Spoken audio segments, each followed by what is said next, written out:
نحمده ونستعينه ونعوذ بالله من شرور أنفسنا ومن سيئات أعمالنا. أما بعد فأعوذ بالله من الشيطان الرجيم. بسم الله الرحمن الرحيم.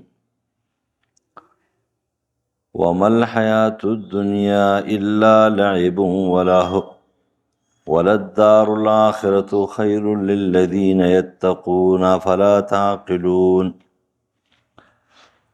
وقال الله تبارك وتعالى: الله يبسط الرزق لمن يشاء ويقدر وفرحوا بالحياة الدنيا وما الحياة الدنيا في الآخرة إلا متاع. وعن شداد بن أوس رضي الله تعالى عنه قال: قال رسول الله صلى الله عليه وسلم: الكيس من دان نفسه وعمل لما بعد الموت، والأحمق والعاجز من أتبع نفسه وتمنى على الله. وفي رواية: الكيس من عمل لما بعد الموت، والعاري عاري من الدين. اللهم لا عيش إلا عيش الآخرة. رواه البخاري. نه د ژوند د دنیا مگر له العاب دی او لوبې دي. خامخا کور د آخرت غوره دا کسان د پاره چې یریږي د الله نه شرک پرېږدي، کفر پرېږدي، معاصیات پرېږدي. افلا تعقلون، د عقل نه کار نه اخلي. سورة انعام آیت نمبر 32. الله تعالی پر اخوي رزق چاله چې وغواړي او تنګوي، او دا کافران خوشحاله شوي دي او مست شوي دي په ژوند د دنیا باندې، او نه د دنیا او ژوند د دنیا په بدل او مقابله د آخرت کې مگر صرف سامان د دوکې دی. سورة رعد آیت نمبر 26. نبی علیہ السلام فرمایي چې عقلمند انسان هغه دی چې هغه خپل نفس تابع کي، خپل نفس سره محاسبه وکړي، د مابعد موت دپاره نفس باندې زور راولي. او بیوقوفه انسان هغه دی او قمقل عاجزه چې په خواهشاتو باندې ورپسې وي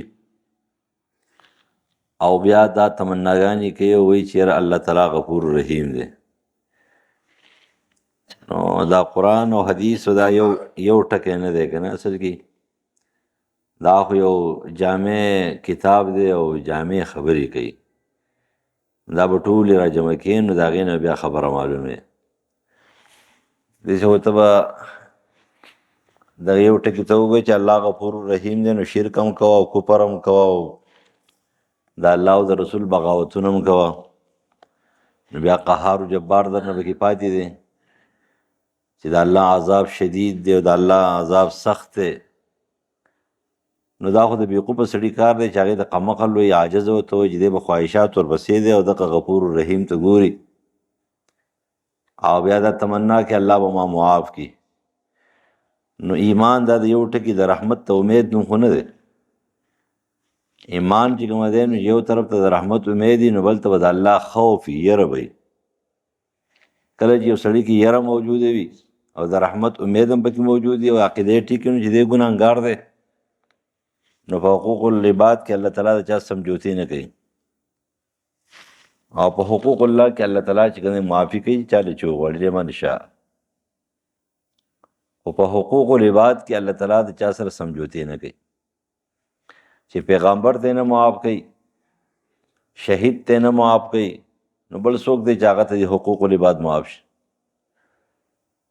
چې کله د شهید په باره کې نبی علیہ السلام وفرمایل چې شهید تپوس وکړو چې هر څه ته معاف کېږي، نو جبریل امین راغی او ورته وایي چې نه، قرض ورته نه معاف کېږي، دین ورته نه معاف کېږي. نو واپس نبی علیہ السلام ته آواز وکړي، تاسو ویلو چې داسې والا الدین، قرض چې کوم دا نه معاف کېږي. حقوق العباد دو قسم دي. یو حقوق العباد هغه دي چې هغه په دنیا کې څوک چاله نشي ورکولی. اگر چا غیبت کړی دی او چا ته سپکه خبره کړې ده او چغلي کړې ده او یا څه کړي دي، نو هغه شهید ته معاف دي.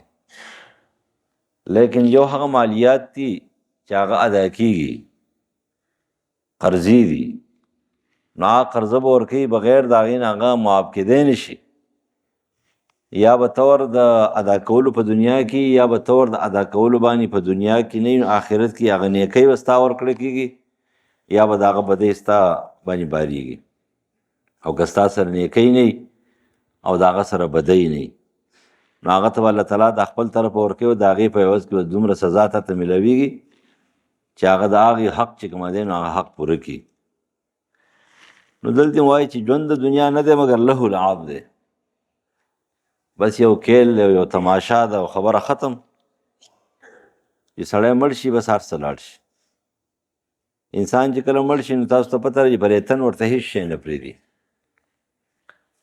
د ده په لاس ګړۍ ده نو هغه ترې اخلي، چې موبایل دی هغه ترې اخلي، چې په لاس یې ګوتۍ د سپینو زرو ده هغه ترې اخلي، که زنانه د سرو زرو ګوتۍ دي زیورات چې هغه ترې وباسي، هغه ته نه پرېږدي.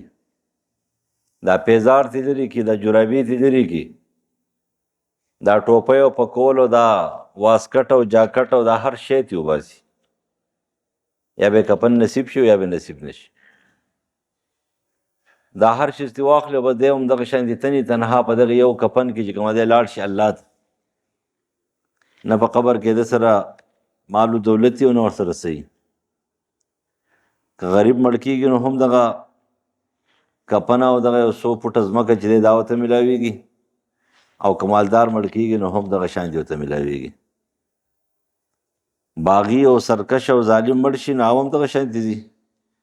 ځکه وایي چې وما الحیات الدنیا لعب ولهو، دا دنیا خو له لعب دی، او کور د آخرت غوره دی دا کسانو دپاره چې یېرېږي، شرک نه ځان ساتي. ګورې تقوا مرتبې دي، اوله مرتبه دا د شرک نه ځان ساتي، دویم مرتبه د کبایرو نه ځان ساتي، او دریم په ورګوټو ګناهونو صغایرو باندې دوام او همیشوالی نه کوي. دې ته اوچت پرهیزګاره وایي. افلا تعقلون، خو چې عقل در پکې نو الله، او چې عقل پکې نه په دې خبرو څه پوهېږي.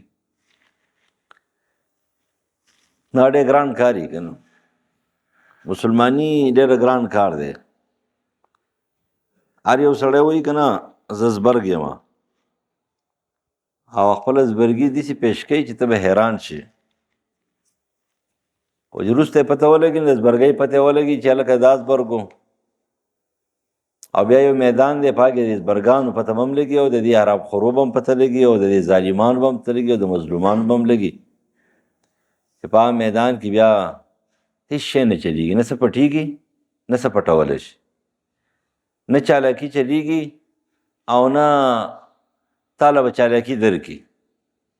بس مجرم به مجرم وي او مظلوم به مظلوم وي، ظالم به ظالم وي، او چې کومه د الله خوښ دی نو بس هغه به د الله خوښي. دلته ځکه دا خبره کوي چې د دنیا چې کومه دی نو په دې نه تا خو کیل او تماشه ده، بس ختمېدو واله ده. صورت آل عمران آیت نمبر 185 کې الله فرمایي کل نفس ذائقة الموت. دا چاته وایي؟ دا هر نفس ته وایي، سا واله ته وایي، زورور ته وایي، کمزوري ته وایي، هوښیار ته وایي، قمقل ته وایي، ظالم ته وایي، مظلوم ته وایي، اقتدار باندې ناست دی په کرسۍ او په تخ هغه ته وایي، چې لاندې په رعایاو کې دی هغه ته وایي. لکه مړ کېږې به وانما توفون اجورکم یوم القیامه، او تاسو ته به پوره پوره ثواب ملاویږي، پوره پوره بدل د قیامت په ورځ باندې. اوس یو کامیاب دی یو ناکام دی. ناکام په منځ کې فرق سره ادا دی. فمن زحزح عن النار ادخل الجنة فقد فاز.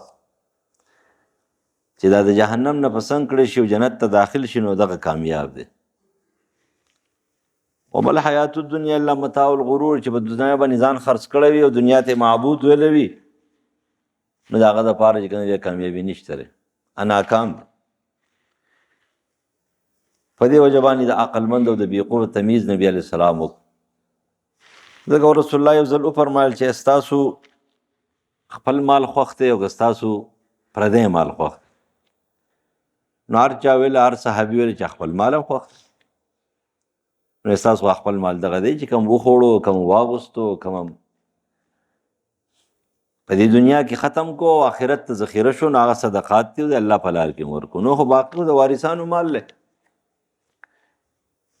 که پلار ډېر مالداره مړ شي نو هم بچي وایي مړه سې کړی دی د هغه نه پلانکې ډېر مالدار و. او که فرض که هغه لږ ګزاره حال مړ شي نو هغه ته دا مړه سې پرېښي دي پلانکې د هغې نه زیات مالدار و. دا خو طریقه کار دی. ځکه د هر چا چې کومه دی نو په خپل درجه کې مقابله ده.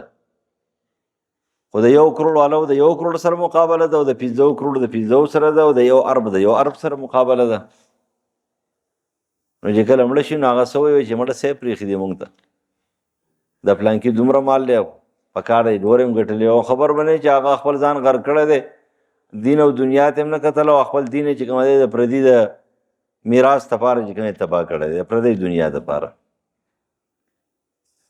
اوس هغه چې دی نو تللی دی او دوی ته خبر هم نه دي. نو نبی علیه السلام ځکه ویلی چې هوښیار سړی دغې ته وایي او عقلمند دغې ته وایي بیا خو به دې بل ته وایي. د سبا غم ورسره وي خامخا به دی چې کوم د حرامو د حلالو تمیز کوي او چې د سبا غم نه وي دا خبر یاد ساتي دنیا کې دا څه کېږي دا انصاف خبره دا څه چې کېږي دا انصاف دی. بلکې زه خو وایم په دې دور کې امتحان ډېر کم دی. دا بینی انصاف دی. انصاف مطلب پېژنې انصاف دا د الله عذاب دی. انصاف چې کوم دی د ګناه مطابق راځي او امتحان چې کوم دی هغه د نیکۍ مطابق راځي او د ایمان مطابق راځي. د چا چې ایمان څومره مضبوط وي نو هغې دپاره امتحان دومره راځي او عذاب چې کوم دی دا د ګناه په وجه راځي چې څومره غټه ګناه دي دا او څومره سرکشه یې دومره به د عذاب زیات وي. داسې خلک ته به حیران شي داسې زورور تېر شوي دي په دې نږدې زمانه کې چې د هغوی بغاوتونه که تا ولدی نو تاریخ ورته حیران شي. د حجاج غوندې سړی تېر شوی دی او دې نږدې زمانه کې چې کومه دی نو دا اتاتورک تېر شوی دی دومره سرکشه 70,000 جماعتونه چې کومه دی نو دا هغه خرڅ کړي دي په عیسایانو یهودیانو باندې. پاکې کلبونه جوړ شوي دي پاکې ګرجې جوړې شوې وي پاکې مندرې جوړې شوې پاکې چې کومه دی د فحاشۍ عریانۍ محلې جوړې شوې. نن هغه ته هم خلک مسلمان وي مشرف ته مسلمان وي وایي زما آیډیل دی په هغه آیډیل باندې خو هغه لاړ ځکه په جنازه کې 20 کسان وو چا وله جنازه نه کوله اتاتورک له چا جنازه نه کوله دا جنازه کې صرف 15 کسان وو. هغه سرکش او هغه باغي ځان دې څه ویله دغه جنازه وه. خبر هم دار ته به الله ته څه ووایې الله ته ورته نه نقصان رسولی شي نه تکلیف رسولی شي ځان غر کې. نو خبر هم داره چې د عقلمند دې ته ویل کېږي چې همیشه د هغه سره غم ورسره یې ګوري. دا یاد ساتئ چې څوک د الله نه یېرېږي د الله د هغه دپاره غفور رحیم دی او چې څوک د الله نه یېرېږي د هغه دپاره الله قهار جبار دی. الله تعالی هغه له چې کومه دی بیا سزا تیاره کړې ده. په دې وجه باندې حدیث کې نبی علیہ السلام فرمایي ابن ماجه حدیث دی ترمذی ابو داود رسول الله د دې قبرونو نه په دې اول وخت کې زیارت نه منع وکړه. دا یې ولې منع کړه؟ دا یې په دې وجه منع کړه چې خلقو له طریقه نه ورتله خلق تلو هغوی به چې دی نو د قبرونو بندګي کوله بت پرستی زیاته وه قبر پرستی زیاته وه. نو نبی علیہ السلام مکمل پابندي ولګوله چې نه به نارینه ځي او نه به زنانه ځي قبرونو ته. بیا چې کله صحابه پوه شو خلق پوه شو نو نبی علیہ السلام اجازت وکړو چې یاره اوس ځئ په سنت طریقه باندې اوس هم چې ځئ قبرستان ته به لاړ شي اول به سلام وکړي السلام علیکم یا اهل القبور دا دعا ده انتم لنا سلف نور دو درې قسم دعاګانې انتم لنا سلف ونحن بالاثر یغفر الله لنا ولکم ولسائر المؤمنین. بیا به قبلې ته مخکې دعا به وکړي قبر ته نه قبلې ته به مخکې بیا به دعا وکړي. نبی علیہ السلام اول کې دا خلک منې کړه بیا ورته ویل چې لاړ شي دا د دې دپاره چې د قبر نه عبرت واخلئ.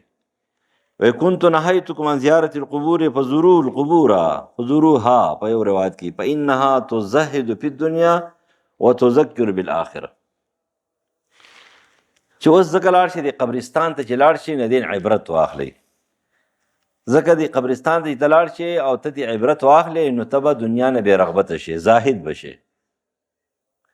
د دنیا بې رغبتي مطلب دا نه چې ډوډۍ مه خوره. د دنیا بې رغبتۍ مطلب نه دی ځان له کور مه جوړوه، ځان له ګاډۍ مه اخله، ځان له جامې مه اخله، ښه پیزار مه پخو کوه. نه، دا مطلب نه دی.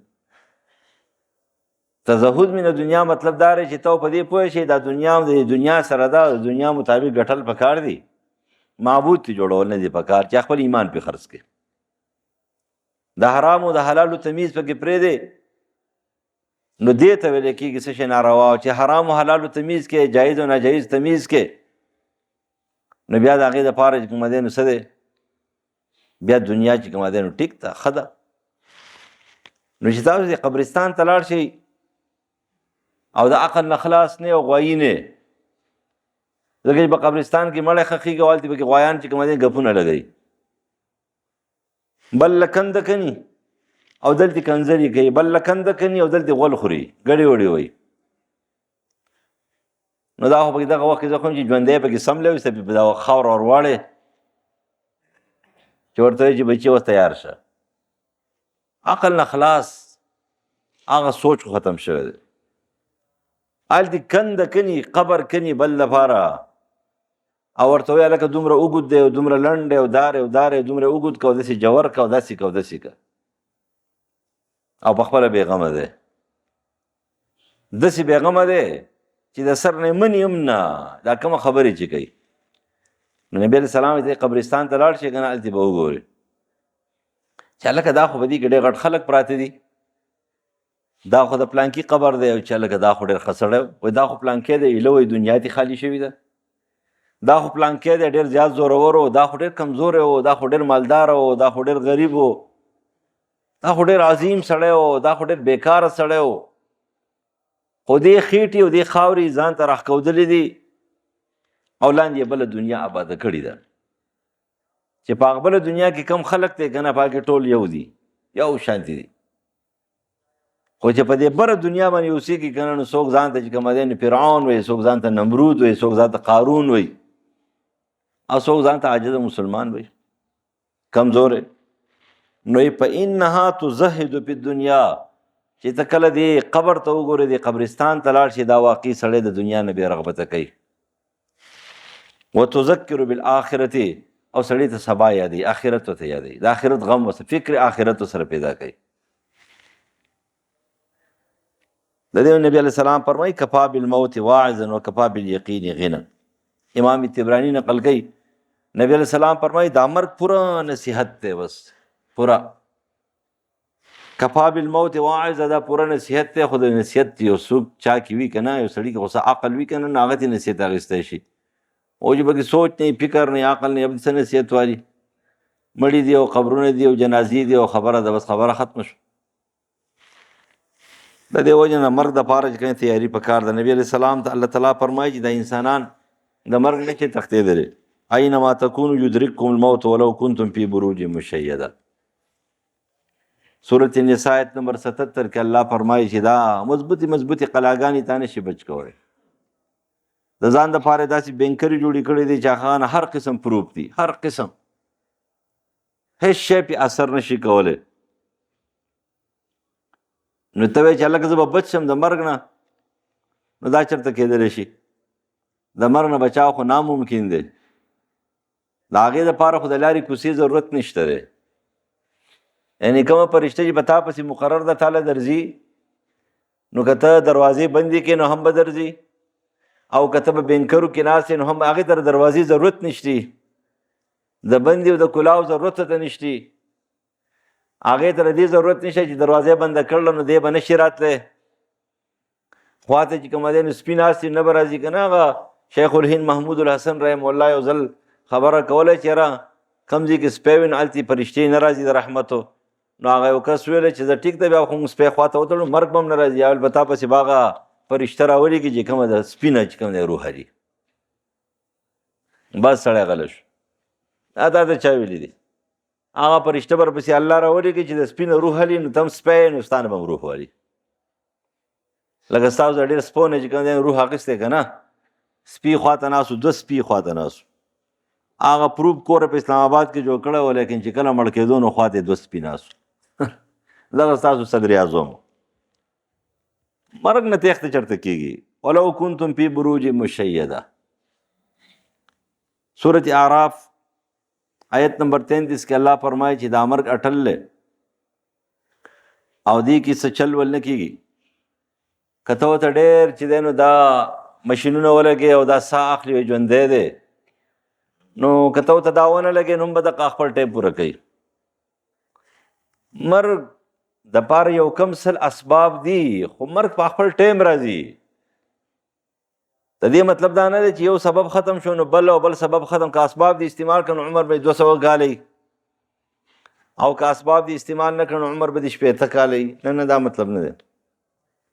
دا انسان چې کله مړ کېږي د الګ ټیم دی، دې لپاره یو کم سل اسباب دي د انتقال چې د دنیا نه منتقل کېږي. پاکې هر قسم دی، خودکشي ده پکې، شهادت دی پکې، او په هغه کې چې خپل مرګ هم دی، بل سړی وولي، اکسیډنټ وشي، بل څه وشي. اکثر خلک وایي که نه یاره جي وایي دا خو د ټایم راغلی، وخت یې راغلی، پلانکې راغلی. دا بالکل صحیح خبره ده، ځکه قرآن کې الله فرمایي چې فاذا جاء اجلهم لا یستأخرون ساعة ولا یستقدمون.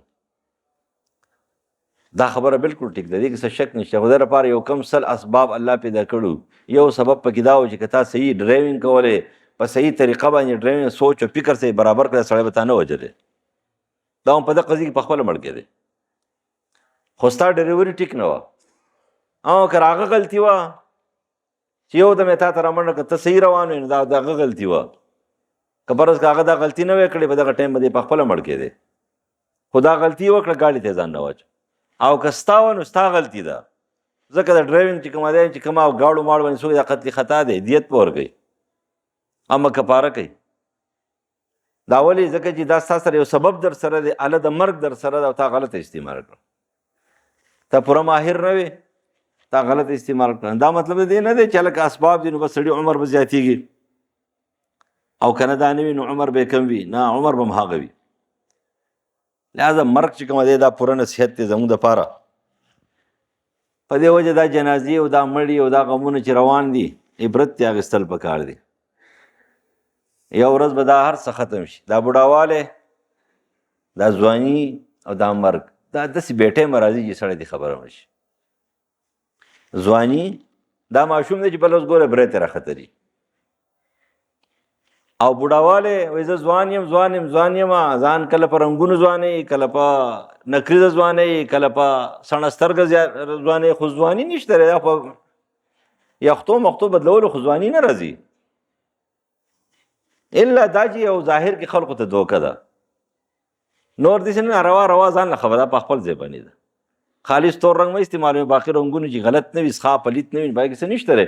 خالص تور رنګ استعمالول مکروه دي، دا به نه کوئ. لیکن ظاهر کې خلقو ته ځان دې څه ښایي چې هلکه زه د 70 کالو یم، او یاره زه خو د 30 کالو یم. نو دا مطلب دا دی چې د 30 کالو په دې عمر کې ځان ښکاره کړم، نو کېدای شي زه به نه مړ کېږم. او یو دا دی چې ته وایې چې هلکه زه به معاشرې کې خلک راته ډېر بابا نه وایي، نو ځان له خبره. لیکن نور په دې هولیو مولیو بدلولو باندې، یا په دې پلاستیک سرجرو باندې، لکه ستاسو دا سیاسي بعضې شیزونه لوښي چې دي، نو دا 75 80 84 سال ته رسېدلي دي. اوس هم د 15 14 16 کالو چې کومه د ښکاري شی، او هغه ځان راکاږي، که نه کله مخ دې پله راکاږي، او کله مخ دې پله راکاږي، او کله مخ دې پله راکاږي. دا سرجریانې کوي. څه خیال دی زه به د مرګ نه په دې باندې بچ شم؟ په دې نه بچ کېږي. سړیتوب کار کول پکار دي، چې په دې معاشره کې د سړیتوب کار وکړي، او چې مړ شي که نه چې ډېر وخته پورې دې خلک یادوي چې هلکه واقعي ډېر عظیم و، ډېر د دنیا دپاره ښه و، د دې معاشرې دپاره ښه و، د دې وطن دپاره ښه و، د اسلام دپاره ښه و، د غریبانانو دپاره ښه و. ولې تاسو ته پته کله کله داسې وي څوک یې پېژني هم نه. په دې درګۍ کې یو ډاکټر صاحب و، الله دې وبخي، او چې خلکو به هم پسې ویل دا مړه څه سړی دی داسې. ته منې چې کله مړ شو او جنازې له زه ورغلم، مدرسې سره نږدې جنازه وه، ټول چې کومه دی نو دا معذور خلک راغلي جنازې له، ټول معذور، او بهر دومره ښځې ناستې دي په بلقو کې، ټولې جاړي. هلکه دا ښځې څه کوي، او دا ټول خو داسې خلک راغلي دي ټول غریبانان، بېوسه، بېکسه، د چا لاس نشته دی، څوک څه دي. جنازه وکړه نو هغه چې تپوس مې وکړو چې ډاکټر صاحب دا ټول پالل، یعنې هېڅوک نه و خبر. اوس خو مونږ چې دی نو یو اتاني چې چاله ورکړو ښه نن 14 پټوان وباسئ او په موبایل باندې ورکوي، او دا چل مې وکړو، دا چل مې وکړو، دا چل مې وکړو. خپل جب مخکې وي او پردی خرچه چې کوم دی په غریب باندې خرچه وروسته دي. نو مال دا وایي دا کونډي، دا یتیمانان، وایي د خپلې تنخواه نه چې کومه دی نو د به صرف حق ځان د جیب خرچه اخېستله او دغه معمولي نور خپل کلینیک پیسې، خپل تنخواه دا به یې غونډه په دوی باندې ماهانه 1 2 3 تاریخ باندې په دوی تقسیموله مناسب. کمال ګوره دې سړي پسې خلکو دا څه سړی دی، دا څه سړی. مال ګوره عظیم سړی خدا دی، یعنې مصنوعیت باندې کار نه کېږي. خپل ځان چې کومه دی د الله په نظر کې اوچت کا نو اوچت پشي. چې الله په نظر کې اوچت نه، دا ټوله دنیا ته ښه سړی وایي، قسم دی که ښه سړی. خو چې د الله په نظر کې اوچت شي، دا ټوله دنیا دې ستا غیبت کوي، تا ته دې سم نه چې کوم دی حیثیت نه درکوي، ته چې دی نو یو عظیم انسان یې. او بیا آخرت شته دی، هر څه به کېږي.